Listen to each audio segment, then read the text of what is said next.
Mình nay bị Chris xong em bài sao hạ lớn này bờ lại ma hà văn nó tầm thị trong nằm lúc cầu thì này gọi để hết bên bằng son khao mày ngọc ngân pridisatama para ngọc ngân mục dung đồng sang cả rừng tây bằng độc lịch pridisatama para kiện sao rừng tây thì tổng viên cái lệ này gọi lại hùa sẽ sauเขาสักครู่เขาดีในอีกด้วยปอกศรัทธาแมวเขาอ่อนกันไว้นำนักสิเลยฮับเป็นปังพึกพรเข้าไม่ในเขาจะเสียสุขำอีกด้วยสักครู่ลงอีกด้วยจะเสียหัวเป่าลงเขาจะเสียถัดต่อในแล้วยินเข่าzoom มีติวะนะzoomเทศ zoom วะเอากุ้งเอามุนเพื่อหังล้าเนี่ยพวกเขาเฮ็ดปังพึกพรหลายตีเนี่ยก็จะสั่งเขาหลายวันหลายเมืองตีเลยถึงมาเขาจะตีเลยมีปืนหูเนาะลองตั้งหูตั้งหันห้องวะตีสันตระปุสุตะเขาไปยามเพียวเมืองพงไปยามเพียวตะกี้เล็บแล้วก็จะสั่งเขาหลายวันหลายเมืองตีมาเพียวตีมาถึงเขาได้มีตั้งหูกว่าเมื่อนี้เนี่ยก็เขาเจ้าเขาอันกันมาตีปังพึกพรตีนำลูกเก่าที่ไหนตีวัดนำลูกเก่าที่ไหนเนี่ยก็เจ้ามันตาอ่อนน้อยอย่างนั้นสินี่เจ้าจะพิสิกตาปิปะละเขาเกี่ยมปมกะสันสพุทธธรรมเบื้องใต้หันเขาเจ้าสุขคำเนี่ยก็เป็นเกี่ยมโหเป่าน้องเงินผู้ทรงหลงสังกัดจึงใต้เนี่ยก็มา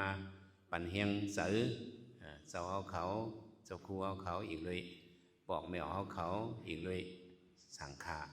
ลูกเฮียนเขาอีกเลยสังขารในกันในจ้องอะไรมีขอแห้งจะเนี่ยแหละคำว่าปัญหาหนึ่งเก่าตาดีเปิงหลงมันเขาเฮ็ดปางสอนเข้าไม่เนี่ยก็ตาสอนการเฮียนตั้งหูเนี่ยก็เจอเกิดการตั้งหูเนี่ยใครให้เป็นตั้งหูกูสัมกูเปิงหลงมันเจ้าเขาลูกหลายซีวิ่งหลายซีวิ่งมาให้เลยหมอเข้าออกกับสืบติดต่อกันเจ้าเขามาเห็นกันในสื่อวัติเลยมาเห็นหัวในจ้องในความสื่อนอกจ้องก็หลูหูในวันก็หลูไรหูลองกับสืบเฉียตะกะเขาได้ก่อนหนึ่งกันเนี่ยก็ให้มึดกื้อกันป่าวันตามมือหน้าเนี่ยอันไหนเปลี่ยนเปิงลงมันเดี๋ยวอับปุ่มอันหนึ่งใครนี่เจ้าเขากว่าจะไหนเจ้าเขากุศลกุบาจะไหนจองเคยถ่อมอับปุ่มเสียงบ่แห้งล่ะจองเคยถ่อมอับปุ่มอับปุ่มนั่นบอกว่าหังเลยมันเจออันเต้งก็อับปุ่มลูกอ่อนยุ่มในวันนี้ว่าก็เพราะอับปุ่มในลูกอ่อนในใครถ่อมเมื่อเขาก็เลยก็เขาก็โจมถ่อมยะเมื่อใครนิจใจอับปุ่มในรับเมถ่อมไม่ได้ใครยอมมาละมั่วได้รับก็อับปุ่มไปชุดก็รับเกี่ยวถ่อมอับปุ่มให้อย่างมันสอนปันเพราะว่าโกนเขาตั้งนำมันอับปุ่มอิสุบในตัวนั้นจะเฉมึงกูเตรียมไม่ดีด้วยดีอ่านกูโหอับปุ่มในนักกำผาในมันมีตั้งอย่างตั้งนำตัวพระเป็นเจ้าห่อเป็นอันเต้งเนี่ยสารกะ50นั่นก็มันเป็นอับปุ่มเต้เลยนั่นพระเป็นเจ้าห่อในได้อับปุ่มเจ้าห่อเนี่ยเป็นอับปุ่มเมียวเนี่ยอับปุ่มหังก็เจ้าเขากุเจ้ากุป้ากุโกกุกนสองยำหันเมียวสองลีหักเสียงเมียวเฮ็ดหือห้องเนี่ยจะเขาหูจักเมียวเนาะเฮาว่าเนี่ยพอเป็นตั้งเฮาเมืองพงเฮาว่าเมียวไหนเนาะว่าเมียวไหนตัวไหนเฮาว่าเมียวเนาะพวกกว่าตั้งทุ่งเมาพี่น้องไต้อยู่ตั้งเมืองขีดตั้งทุ่งเมาเมืองเหนือนั่นเขาว่าเหมียวไหนไงเขาว่าเหมียวไหนไงวะเขาว่า mèo một chữ ha này giờ tiếng hong cái à mèo này mà tổ này bị mèo này màต้องไปอย่าไปเถียงกันนะมันเมียนหนังกันเนาะย่อพระเจ้าสุขมโหตระกับเพียวดังปางลองเนี่ยจงจะพยายามยินสื่อเวียงมันมีดังตั้งอ่องปานปางลองปุ่นนะกว่าถึงที่พี่น้องปางลอง แมวก็คำว่าเหมียวก็คำว่าเขาสมว่าเงี้ยวเนี่ยวะ ก็เทียงเขาก็เลยเขาว่าเงี้ยวก็เขาก็เลยว่าเงี้ยวจมเขาอะไม่ได้ฮัลลัดนี่อับปุ่มเมียวเนาะเมื่อก่อนนี่แมวน่ะมันอยู่เนื้อเถื่อนไงวะอยู่กันอะไรไงมันอยู่เนื้อเถื่อนห้างกล้วยมันว่ามันไปอยู่ที่เฮิร์นอันนี้เขาได้รัดนี่แห้งเลยแมวมาอยู่ที่เฮิร์นเลยอับปุ่มอันนี้น่ะไม่ได้มีตอนสอนกับพ่อหมอเอามันอยู่เนื้อเถื่อนนี่หากินหายามห้างกล้วยมันเนี่ยมันสัมปทตัวใหญ่นั่นน่ะย่อมีวันหนึ่งแมวหรือในกว่าหันมาลินกว่าหันสังเนาะมาลินในมันก็เปียบในยุ่มไปเลยมันช่องตัวมาลินในเฮียงมาลินเนี่ยมาลินก็หมบการเนี่ยมีน้ำกัดสีแมวเนาะมีน้ำกัดสีแมวมาลินเนี่ยก็ยบกินอะไรปังใต้วะยบกินอะไรอังมันยบกินอะไรปังใต้ แมวเนี่ยก็มันหันมาลินเนี่ยกัดแขนเนี่ยเฮาแมวเนี่ยเฮากัดแขนตันมาลินก็เฮาต้องเฮาได้เลยกะน้อมมาลินเอาเนี่ยแมวเนี่ยมันว่ามันกัดแขนมันว่ามันมีน้ำกัดฐานมาลินมันทางเรียกตัวมันอินก็เลยมันเอากัดสู้ดีมาลินเนี่ยก็ห้องแมวมาลินย้อนเฮ็ดตะเปเจ้าสองไลมาลินก็ว่าไลแมวเนี่ยมันวนว่าพวกเขาเฮ็ดตะเปมาลินพวกมาลินก็ยอบไปไก่คือก็ยอบได้ปังใต้คือก็ยอบได้ตัวสัตว์อ่อนจังได๋พวกมันกินเซงแล้วก็เกาได้เลยกินอันซับหลุบนั่นนู่นนี่วะมันมองอันนั้นเห็นแหละก็อยู่ซ้อมมาลินก็อยู่ซ้อมเผอ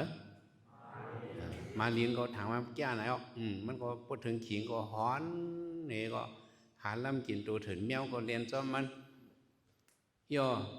ถึงหนังปอกมาลินกว่าหญ้าหังnàyกว่าหญ้าสั่งสีไว้กว่าหญ้าหังเนาะกว่าหญ้าสั่งสีก็ไม่มาก็มันก็ตะเปก็มีแมวมันก็ใครสัมเนี่ยตะเปมันเนี่ยก็เห่าสั่งสีวะ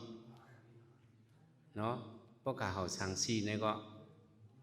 สั่งสีก็ครบอันโหมานั่นนี่ก็มาลินก็ตายไปแล้วอ่ะมาลินเป้เลยสั่งชีลูกสองเป้เลย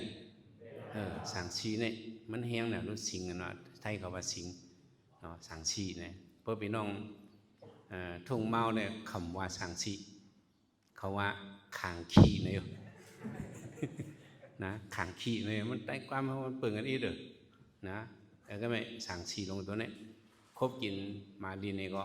แมวตัวนี้โอ้สั่งชีเนี่ยแก่เหมาลินเนี่ยพวกไหนได้หาได้ไก่ย้อนเฮ็ดก็สั่งเชียวเนี่ยมันหมออยู่ซ้อมแมวเนี่ยก็อยู่ซ้อมกับห้องแมวย้อนเฮ็ดตะเบคนสั่งเชียวคาเนี่ยสั่งเชียวก็เนื้อเถื่อนเนี่ยก็เป็นขุนเป็นมดอ่ะเนี่ยว่าแห้งก็แห้งเยอะเนาะสั่งเชียวเนี่ยล้ำกินโตเยอะโตลงล้ำกินตึงกวางยี่พัน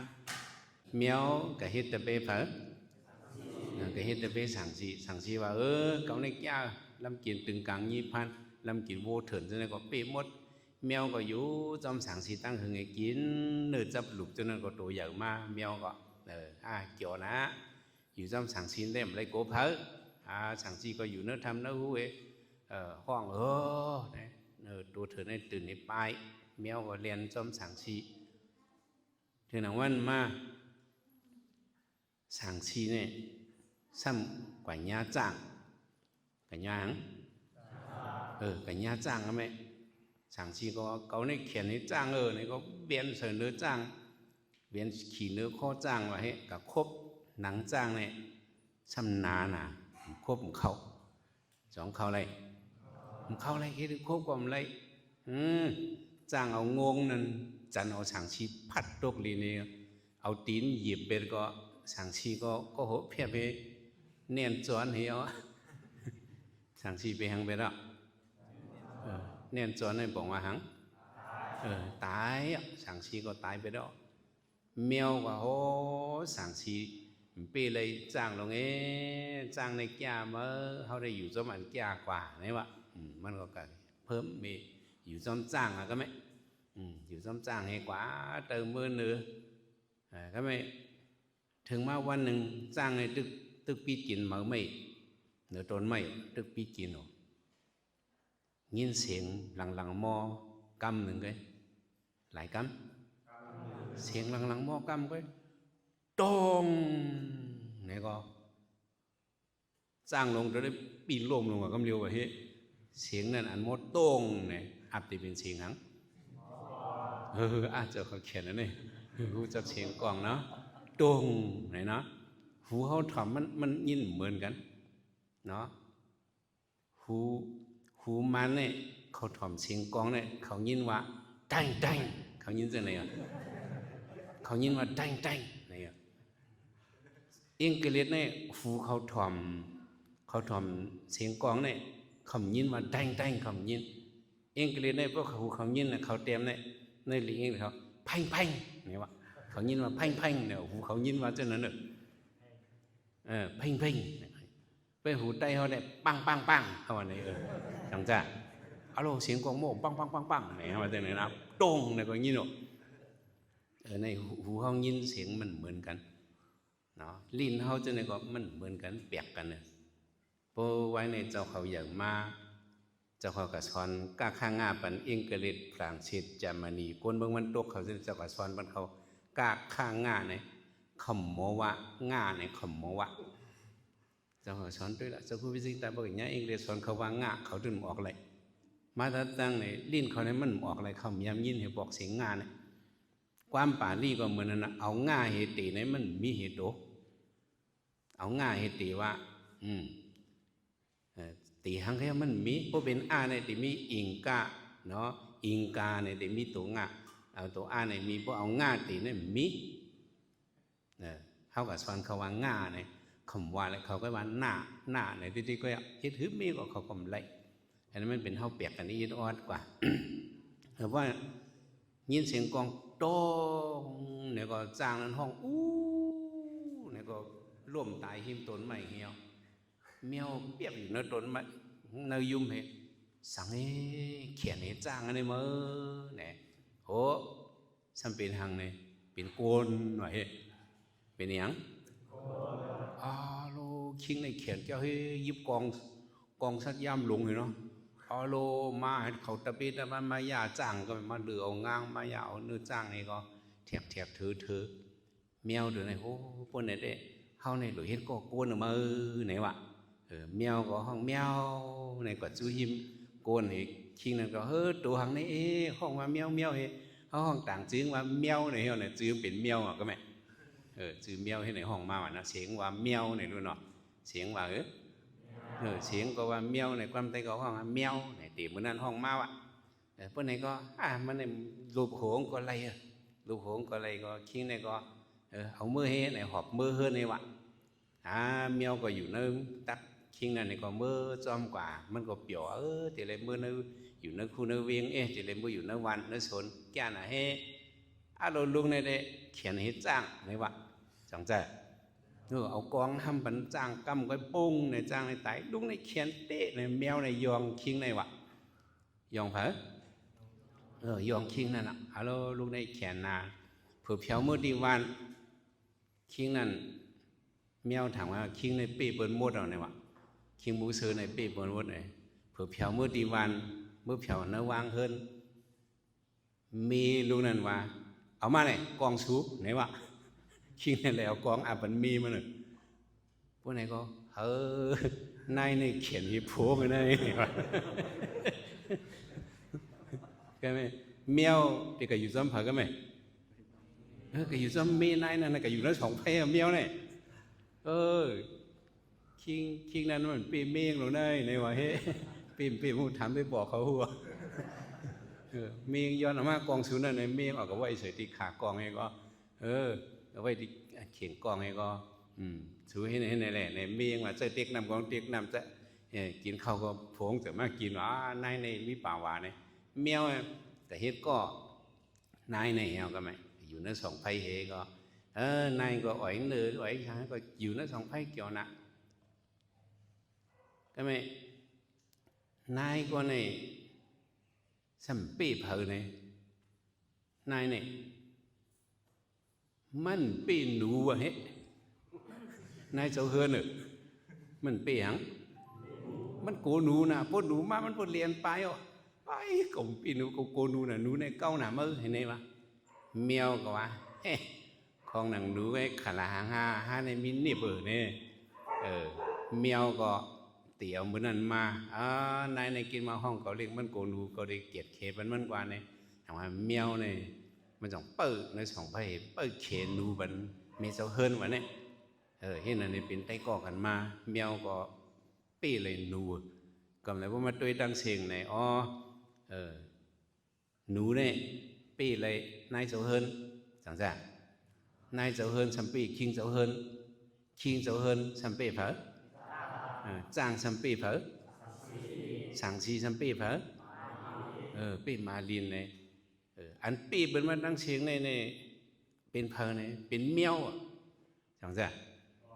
เป็นเมียวในปีเลยอันหนูนายเจ้าเฮิรนปีกว่าเมียวในปีนั่นน่ะเมียวในสัมปีเผอในปีเจอสูจะไหนวะเนี่ยปีเลยลูกอ่อนจังปีด้วยลูกอ่อนที่นั่นกำจันหางเมียวว่ะกำจันค้างว่ะกำจันคองว่ะเมียวปีเลยเจอสูแต่สูนักเขียนในเปื้อนอ่ะจังใจมันจะเนี่ยบอกว่าหางทำมาด้วยอปุ่มในเฮาหลุมโมหาตีอินปึงเฮาสองเดือนรอดแล้วเลยเฮาสองเดือนมีพี่เขียนในห้องมีด้วยเอาเมียวล่ะก็เลยตัวอย่างมันก็หาปึงซ้อมก็ไม่เฮาด้วยอปุ่มเมียวในแทงอันหนึ่งเนี่ยอย่าไปทางเล็กเจ้าเก่าอย่าไปอย่างเนาะเมียวในมันจะมันถามมันมีลำกัดเนี่ยถึงวางเผียวมากกระเฮิรนในเมเจ้าเฮิรนในแขนในบนมดมันปีเลยว่าคิงเจ้าเฮิรนในมันปีเลยหนูหวานั่นเมียวเนี่ยเฮ็ดไรแต่ว่าสู่เขาว่าเพ้อเสียมว่ามีนำกัดหางผางมันจังมีในเฮาอย่าไปทางเล็กตัวเจ้าเก่าเนาะอย่าไปทางเล็กตัวเจ้าเก่าก็มีนำกัดหางผางมันเฮาหลบป่องสารในเฮาหลบอย่าไปทางเล็กตัวเจ้าเก่าอย่าไปทางเหยื่อเปิ้นเนาะต้องสองข้อนี่นะอย่าทางเล็กตัวเจ้าเก่าอย่าทางเหยื่อเปิ้นสำเร็จอันหนึ่งอย่าทางเหยื่อตัวเจ้าเก่าอย่าทางเล็กเปิ้นตัวเจ้าเก่าก็อย่าไปทางเหยื่อพวกทางเหยื่อเพียวก็ไล่มันเข้าเลยเนื้อเกี่ยกลางก้นพวกทางเหยื่อตัวเจ้าเก่าเนี่ยอย่าทางเหยื่อตัวเจ้าเก่าอย่าทางเล็กเปิ้นบ่เนี่ยเขาจำเป็นเลยไว้จะจังหือเปิงลงมันเด้เขาหลุยยุ่มตัวเจ้าเก่าแต่ได้ยังค่ะsauเขาหลุดเลยยุ่มตัวเผาตัวมันน่ะตาเขาได้เลยยุ่มตัวเจ้าเก่าเนี่ยเขาจำเป็นเลยเฮียงเขาได้เลยมีการเห็นอ่ะแต่ได้มีหยังพวกเจ้าเขาเห็นในหมอยเนาะหมอไผ่เอ็งกิลิเลียวหมอไผ่มันเลียวหมอไผ่ป้ายนับเลียวหมอไผ่ป้ายใส่เลียวหมอไผ่การเห็นนักสุดในเลียวเนี่ยเขาหมอลิกหมอไล่มาเนี่ยตาเขาได้ยุ่มตัวเขาเนี่ยเป็นปิ่งยาตั้งหมอเนี่ยเขาหลุยยุ่มตัวเขาอย่าไปทางเล็กมันอย่าไปทางอย่าเบิ้ลอย่าไปทางเล็กเจ้าเก่าอย่าไปทางอย่าเจ้าเก่าเขาหลุยยุ่มตัวเขาตาเขาได้ยุ่มตัวเขานั้นเขาได้เลยเฮียงเขาได้เลยฝึกเห็นแต่ได้ฝึกเห็นนั่นเนี่ยก็ได้เลยมีครูสอนเห็นปันเขาแมวเขาเนี่ยเขามีข้าวย้ำแต่ได้โปร่งสอนปันเขาตั้งหมอย้อนนั่นแหละลูกล่างนั้นเนี่ยไปส่งถึงที่ครูสอนจะเมื่อก่อนเนาะลูกใจเจ้าหกคำเจ้าพาเจ้าไผ่เขาเป็นในส่งเบิ้งแต่ก็สวยก็สอนดิเฮนดิกเนี่ยในก็เจ้าสั่งเขาลูกอ่อนเขาลูกเฮนเขาซึ่งในก็เขาให้บ่มีลองยุ่มโตเจ้าเก่านั่นเนี่ยเขาปั่นแห้งเฮนดิกพ่อแม่ก็เหมือนนั่นเนาะหักลูกหักล้างเขาอันเขาหักลูกในเขาอยู่หักติดจำเขาหลวหักข้าวไก่ เพราะฮักที่จำในเฮียงเขาได้ใกล้จอมใจเขาใครเฮียนกลมหนูเฮียนกลมหนูกะเฮียนนี่ละปันเงินใจเขานำเฮละเนี่ยอันนี้เขาฮักลูกเขาฮักซื้อหน้าตันตาไว้เขาลูกฮักเขาไก่นี้ลูกก็ส่งเขาเฮียนดิกแต่ที่หมอเฮียนดิกนั่นก็ว่าจอมความคอหนึ่งว่าจอมกุศลกุปะป้อเคยหมอปิญญาโลไลผัสสาติป้อเคยหมอปิญญาโลไลผัสสาติว่าได้3 คำเนอะป้อเคยหมอปิญญาโลไลผัสสาติป้อเคยหมอปิญญาโลไลผัสสาติป้อเคยหมอปิญญาโลไลผัสสาติในเจ้าเขามาเห็นกันในไลผัสสาติเข้ามาดูใน2 ผัสผัสเจ้าเฉียววิสิกตาเขาแต่ในมอลิงในลูกไล่คายไลผัสสาติตั้งหึงอันนี้เจ้าผู้ลงเขาเจ้าเฉียวสู้คำกันได้ในไลผัสสาติเฮียงละสาติที่เขาอยู่ปิญญามันเตรียมโทนด้วยหรอกคนกูวันกูเมืองกูเวียงมังซื้อผัดสาติผัดวันเมืองก็เห็นแถวนอกเมืองเป็นเจ้าผู้ลงเขาจะเนี่ยพวกใครมอปิญญาเนี่ยโดยได้ผัดสาติแต่ว่าพ่อแม่เนี่ยก็หักลุกเนี่ยก็ใครปันผ่าเท่านั้นมันเป็นหักพิษไว้อย่าไปหักพิษเขาหลุปันเขากว่าเขาปันเขาปิญญาตั้งสร้างตั้งหมอเนี่ยมันเสียงไรปิญญาตั้งสร้างตั้งหมอเนี่ยมันเสียงไรเงินคำเขาปันเขานั่นเพราะเขามีปิญญาเนี่ยมันหมอมดเกียงยศเซงในว่าจังว่าเหมือนในเขาจะมา